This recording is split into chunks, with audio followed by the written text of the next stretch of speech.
এই শনিবার সোহরাওয়ার্দী উদ্যানে আপনাদের যে মহাসমাবেশ মঞ্চে জামাতের একাধিক নেতাকে আমরা দেখলাম, এনসিপির অন্যতম শীর্ষ নেতা আক্তার সাহেবকে দেখলাম, গণ অধিকারের নুরুল হক নূর সাহেবকে দেখলাম, কিন্তু বিএনপির কেউ সেখানে ছিলেন না। বিএনপিকে কি আপনারা দাওয়াত দেন নাই? আপনারা বিএনপি বিরোধী একটা বড় জোট করতে চাইছেন, এটাই কি আপনাদের উদ্দেশ্য? না, আমরা পিআর সিস্টেম নির্বাচন চাই। আচ্ছা, যেহেতু বিএনপি পিআর সিস্টেম চায় না, ওকে, আমাদের মূল বক্তব্য ছিল তিনটা: সংস্কার, বিচার, পিআর সিস্টেম নির্বাচন। ওকে, কাজে যেহেতু এই পিআর সিস্টেমে নির্বাচনে যারা ঐক্য, আমরা তাদেরকে দাওয়াত দিয়েছি। বিএনপি যদি ঐক্য ছিল না, এই দাওয়াত দিইনি। বিএনপি যদি আগে বলে আমরাও পিআর বিশ্বাসী, আমরা তাদেরকে দাওয়াত দেবো ভবিষ্যতে, সমস্যা নেই। আমাদের দর্শকদের উদ্দেশ্যে আপনারা ভবিষ্যৎ দাওয়াত দেবেন, ঠিক আছে। আমাদের দর্শকদের উদ্দেশ্যে আর আমার বোঝার জন্য একটু, পিআর সিস্টেমে নির্বাচন কি আপনারা এখনকার সংসদে যেটি আছে বা পরবর্তী সংসদ নির্বাচনও তাই চাচ্ছেন, নাকি সেটা শুধু উচ্চ কক্ষের জন্য, আপার হাউসের জন্য পিআর সিস্টেম? আচ্ছা, ঠিক আছে, তাহলে এটা একটু বুঝানি। প্রত্যেক সিস্টেম আমরা পিআর সিস্টেম নির্বাচন। আচ্ছা, পিআর সিস্টেমে যদি আপনারা নির্বাচন চান, তাহলে কি এই 300 আসনে যে নির্বাচন হবে, সেই নির্বাচনে কোনো ব্যক্তি বা এমপি নির্বাচিত হবে না, তাই তো? না, তারা দল নিযুক্ত করবে, ভালো ভালো লোকগুলিদেরকে। না, ধরেন দল নিযুক্ত করলো, দল নিযুক্ত করে ধরা যাক ইসলামী আন্দোলন 50% ভোট পাইলো, সেই জন্য তারা 150 সিট পাবে। আর বাকি যারা 20%, 30% তারা সেরকম করে কেউ 100 সিট, কেউ 50 সিট, কেউ 30, 20, 10 এরকম করে পাবে। আপনি যে 150 সিটে জিতলেন বা 150 সিটে জিতবেন পিআর পদ্ধতিতে, সেইখানে তো আপনি বাছাই করবেন কোন কোন সংসদীয় আসনে আপনার লোক দিবেন, তাই তো? তাই। কিন্তু যদি ধরা যাক আমাদের বরিশাল 1 আসনে আপনিও সেখানে একজন লোককে নিয়োগ দিতে চাচ্ছেন যে 30% পাইছে, উনিও ওইখানেই উনার সিটটা চান, যিনি 10% পাইছে উনিও ওইখানে ওই সিটটা চান, এইটা রিজলভ করা হবে কিভাবে? কোনো সমস্যা নেই, আমরা কম্প্রোমাইজ করে নেব। না, যার যেখানে প্রয়োজন সেখানে নেব।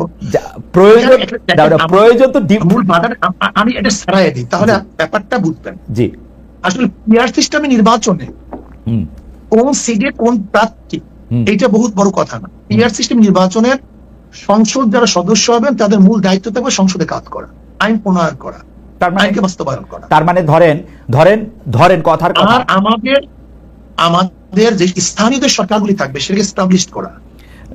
আমরা উন্নয়নের ব্যাপারটা নিয়ে স্থানীয় সরকার থেকে, স্থানীয় সরকার কাজ করতেছে কিনা, কোন আইনের পদ্ধতিতে, প্রক্রিয়ায় বেশ ভালো চলবে, জবাবদিহিতামূলক হবে, এদের কাজই থাকবে মূল হলো আইন প্রণয়ন করা, আইন বাস্তবায়ন করা। না, আপনি আমাকে আরেকটু সাহায্য করেন। ধরা যাক পীর সাহেব চরমনায় আর আপনি মিলে ডিসাইড করলেন আমাকে কুমিল্লা 1 আসন থেকে আপনারা এমপি বানাবেন। ধরা যাক একইভাবে জামায়াতের নেতা ডক্টর শফিকুর রহমানও ঠিক করলেন আমাকে কুমিল্লা 2 আসন থেকে এমপি বানাবেন। আমি কিন্তু এলাকায় যাইও নাই, ভোটও করি নাই, কিচ্ছু করি নাই, আমার পক্ষে তো এমপি হয়ে যাওয়া সম্ভব, তাই না? আপনারা যদি 50% ভোট পান, আপনাদের যদি 150 জন সংসদ, এইটা কি ঠিক হবে?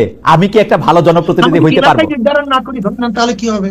এলাকায় নির্ধারণ করলাম, আপনার এত পার্সেন্টেজ ধরে নেন, একটা বক্তব্য জি ধরে নেন, জি আপনার এত পার্সেন্টেজ ভোট পেয়েছেন, আপনার সংসদে এত প্রার্থী আপনার আছে, হ্যাঁ, এখানে কোন এলাকা এটা তো নির্ধারণ করা জরুরি না। না, জরুরি, কারণ হচ্ছে যে প্রত্যেকটা মানুষের তখন ভোটিং রাইটটা হয় আমাকে দাউদকান্দি বা মুরাদনগর থেকে নির্বাচিত করবে কিনা, আমি ভালো প্রার্থী নাকি এনসিপির উপদেষ্টা মহোদয় আসিফ সাহেব ভালো প্রার্থী নাকি কায়কোবাদ সাহেব ভালো প্রার্থী, ওইটা ওই এলাকার মানুষের right to choose there MP. তাহলে আপনি মার্কা নিলেন কেন? মার্কা নিছি তো হচ্ছে আমার আদর্শটাকে কম কথায় বলার জন্য, যাতে ব্যালটে আমার আদর্শটা থাকে, মানুষ জানবে আমি ইসলামী আন্দোলনের লোক, ইসলামী আন্দোলনের আদর্শটা মানুষ জানবে আপনার মাধ্যমে। আপনি তো সব জায়গায় যাইতে পারবেন না, আমি আপনার বায়াতটা দিয়ে মানুষকে বলবো যে আমি হাত পাখার লোক, হাত পাখা হচ্ছে এটার আদর্শ, এই জন্য আমি মার্কা কথা বলি, একটু বলি। জি জি জি, ধরে নেন আপনার আসলে তো মূল মার্কা, যেই ব্যক্তি নির্বাচনে অংশগ্রহণ করছে সে যদি মার্কা নির্বাচন না করে তাহলে সেই ব্যক্তি কি কোনো নির্বাচিত হতে পারবে? বলে না, কেউ হতে পারবে, অধিকাংশ পারবে না, অনেকে পারে। মূল তো মানুষের ভোট দিতে আসেন আদর্শকে, রাইট, আদর্শকে। যদি আদর্শকে ভোট দেয় আদর্শ ক্ষমতায় যাবে, না ক্ষমতায় যাবে সংসদে। না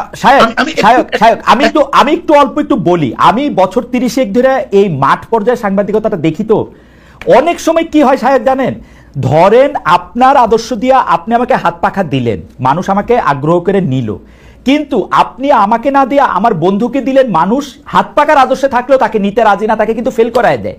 এখানে আদর্শ ইম্পর্টেন্ট, ব্যক্তিও ইম্পর্টেন্ট সায়ক। আপনি শুধু আদর্শ দিয়ে পাঠালে কাউকে আপনি নির্বাচিত করে আনতে পারবেন না, এখানে দুইটাই গুরুত্বপূর্ণ। অবশ্যই অবশ্যই, কিন্তু আমি মনে করি ধরে নেন আমরা 10 জনের নির্বাচন অংশগ্রহণ করলাম 10 পার্টির থেকে, একজনে ভোট পাইছে 10,100, আর 90,000 মানুষ তার বিরুদ্ধে। তার 90,000 মানুষ কি তার প্রতিনিধিকে মানে সিলেকশন করতে পারছে? না, গণতন্ত্রের মজাটাই তো এইটা।